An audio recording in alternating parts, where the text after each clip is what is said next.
Okay, what we're going to do here is we're going to do section 9.2, the second day of it. So it's going to be graphing all of these polar equations. So if you look at this box, the first thing you want to recognize about any polar equation is what kind of symmetry it has, if any. Some of them do, some of them don't.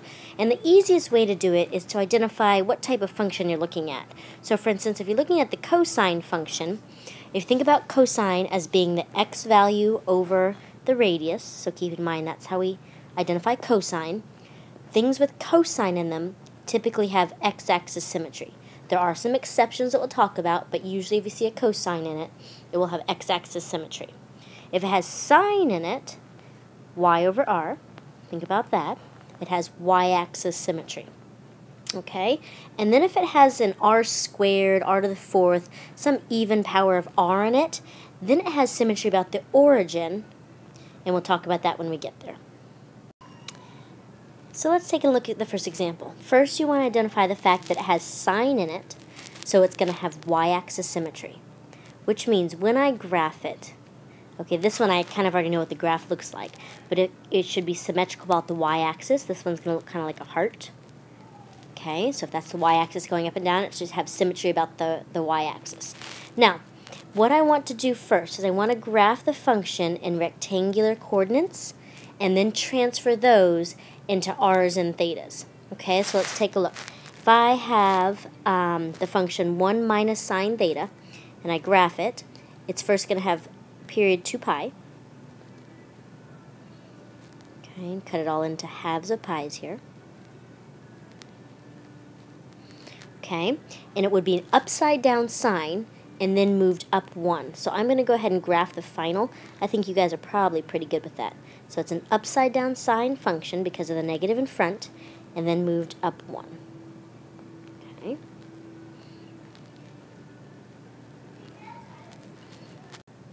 So now what we're going to do is we're going to put all those thetas in there that we know. The ones we just graphed are 0, pi over 2, pi, 3 pi over 2, and 2 pi. Now, for most functions, that could be enough points, but we don't really know what these shapes look like yet. So what I'm going to do as we begin these, I want us to graph at least 7 points. So I'm just going to throw a couple more points in there. You can really pick whatever you want. But I'm going to pick pi over 3, so a 6-degree angle, and pi over 6. Okay. Now, if I look at my graph, when I put 0 theta, I get 1. Pi over 2 is 0. Pi is 1. 3 pi over 2 is up at 2. And 2 pi is back at 0 again. Then for the 30 and the 60, for the pi over 3 and pi over 6, I would let you use your calculator because we do need a decimal approximation. So that's going to be 0.13 for the first one and 0.5 for the second one. When I go to graph these points, I graph them just like I have been. So I'm going to graph on the 0 angle, the starting spot, radius 1. So that would be right here. Okay. At pi over 2, I'm at 0, so I'm going to plot a point right in the middle. So at pi over 2, I have 0 radius. I don't go anywhere. At pi, I'm at 1 again. Okay. 3 pi over 2, I'm down at 2. And then 2 pi back to 0 again. So I've already kind of got that one plotted. So pi over 3, let's get another angle on there. Pi over 3 is going to be at 0.13. Now, I know it's really hard to estimate. Maybe on the next one I'll zoom in a bit. But 0.13 kind of coming in close here. And then pi over 6 is at a half, or 0.5. So my pi over 6 line is at 0.5. Again, I know it's really hard to see these tiny little blue dots. I'll zoom in on the next one. Okay, then what you have to remember is, has symmetry about the y-axis. So even though I don't have a bunch of points plotted in here, take a look at what we've got here. If I start at 0, start connecting my dots, remember everything's kind of rounded here, and I know it has symmetry about the y-axis, look what I've got. I've got a heart, okay, or cardioid is what we'll say. For the next example, number 4, I'm going to try to be a little bit neater. So I zoomed mine way in, and what I'm going to write in here is a function. You already have this on your papers, but I'm going to write it in here. Okay. Then if I do the same idea, let's graph it on rectangular first. Okay, so what this is it's amplitude 2 of a cosine function, so still 2 pi period,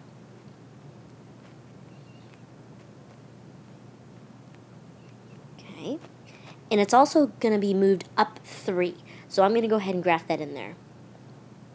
So when I move that first point up 3, I'm already way up here at 5, okay, and then pi over 2, that's typically at 0, is at 3. Pi will then be, that's usually at -2, will be at 1. 3 pi over 2 is up at 3 again, and 2 pi is back up at 5. Okay, so it's that cosine curve moved up 3.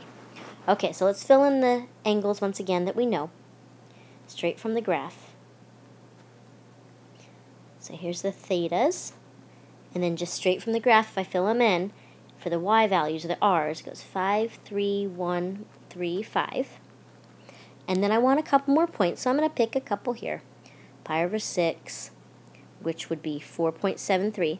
Again, this value here that I'm getting, that would be from your calculator. I don't expect you to get that one by hand. And then I'm going to pick another, and again, it doesn't really matter which point you choose, but 5 pi over 6 would be, from the calculator, 1.27. Okay, so make sure you have those, and I'm going to scroll over to the graph and zoom it in so I can try to be a little bit neater. Okay, now we think about it. It has a cosine function, so it's going to have symmetry about the x-axis, or the line that connects 0 to pi. That line would be considered the x-axis. Okay, so let's plot the points. When I'm at 0, I'm going to count out 5 units. 1, 2, 3, 4, 5 right here. When I'm at pi over 2, I'm up 3 units. 1, 2, 3. When I'm at pi, I'm going to go over 1 unit. 3 pi over 2, down 3. 2 pi, back out at 5 again. That makes sense. Okay, now the extra points I added in there. Pi over 6 is going to be 4.73. So when we do this, okay, so I'm going to kind of highlight my pi over 6. You don't have to do this. Just want to show since mine's a little blurry. Okay, I'm going to count out on that 1, 2, 3, 4. 0.73, so it's kind of an estimation there. And then when I do 5.6, so again, I'm going to highlight it, you don't need to. 5 pi over 6, you can see the one I'm looking at. I'm going to count out 1 and then 0.27, so just barely up here. Okay, now, this one is going to have symmetry about the x-axis, so you can kind of see what the top part looks like already. All right, here's the top part up here. Okay? And this one does not go through 0, so it goes like that, touches here at pi, and then if it has symmetry about the x-axis, it's going to shoot back out again like that. Kind of a sideways heart, even though mine isn't the prettiest thing. Alright, number 5. The function is 1 plus 2 cosine theta. And in class tomorrow, what I'm going to talk about is how you kind of know which shape it is. It has a lot to do with these numbers, the 1, the 2, the cosine theta. So we'll talk about that a bit more in class. Right now, let's just get used to putting them in rectangular form, graphing them, and then transferring that into polar coordinates. Okay, so just like before, let's start by graphing this in rectangular form. All right, so this would be a cosine theta out to 2 pi. Okay, cut it up like we always do. So I do want to see this on quizzes and tests. It's kind of sketch at the bottom. And then it's going to have amplitude 2. But then the 1 in front, the 1 plus means up 1. So that means it's going to have to go up to 3. Okay. All right, so here we go. If I take my normal cosine with amplitude 2 and move it up 1, there's my starting spot. Okay, at pi over 2, I would be at 1. At pi, I'm going to be at -1. 3 pi over 2 is going to be back up at 1. And 2 pi back up at 3. So there's my cosine curve, but moved up 1. Okay, so let's fill in the points.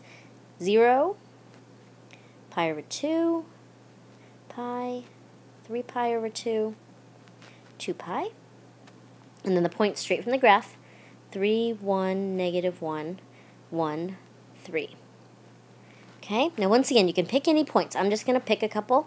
I'm going to pick maybe 2 pi over 3 and pi over 3. Okay, so this is at 0, it's at 2. Okay, so make sure you have those values. Then we're going to jump over to the graph. Alright, so plotting the points just like we did before. At 0, I'm going to be at 3, so I'm going to count out 3 and put a point on 0. At pi over 2, I'm up 1. At pi, so pi, negative 1 means I go in the opposite direction, so it's going to be on this side. 3 pi over 2 is 1. 2 pi is back out at 3. And then the 2 points that I chose, 2 pi over 3, which on the chart, I'm going to look at this one just so you can see it. Okay, so 2 pi over 3 is at 0, which means point right in the middle. Okay, and then pi over 3, which is this one here, okay, that one's going to be out at 2. Okay, now, again, you don't know a whole lot about it, but it has a cosine in it, which means it's going to have x-axis symmetry. So if I start kind of connecting these dots, look what happens. I've got this one coming in here, this one coming in here. I somehow need to connect to this point. See it there, that red kind of spiraling in? And then if it has an x-axis symmetry, everything on the bottom needs to mirror image on the top, and vice versa. So this one has a little loop in the middle there. The next one we're doing, it's called a rose. It has a certain number of petals. Now, the petals come from changing theta's value. We have 2 theta on this one, where I'm going to call the number in front my n. So n theta would be in the formula. So if n for this problem, for example, is 2, that's an even number. And when it's an even number, 2, 4, 6, 8, 10, this rose is going to have 2n number of petals. So when I do this one, it should have 4 petals. So it should look something, like, something like that, 4 petals.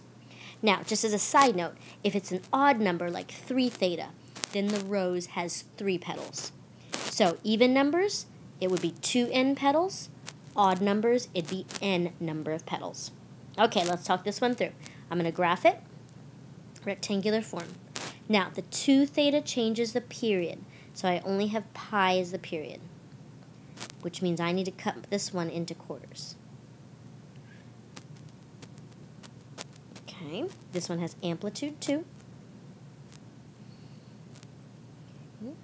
It's a double angle cosine 2 theta, so I'm going to go ahead and graph it in like this. Alright, so it should take this shape. Okay, let's fill in the numbers we know. 0, pi over 4, pi over 2, 3 pi over 4, pi over 6, pi over 3. So those last 2 again I just kind of came up with there.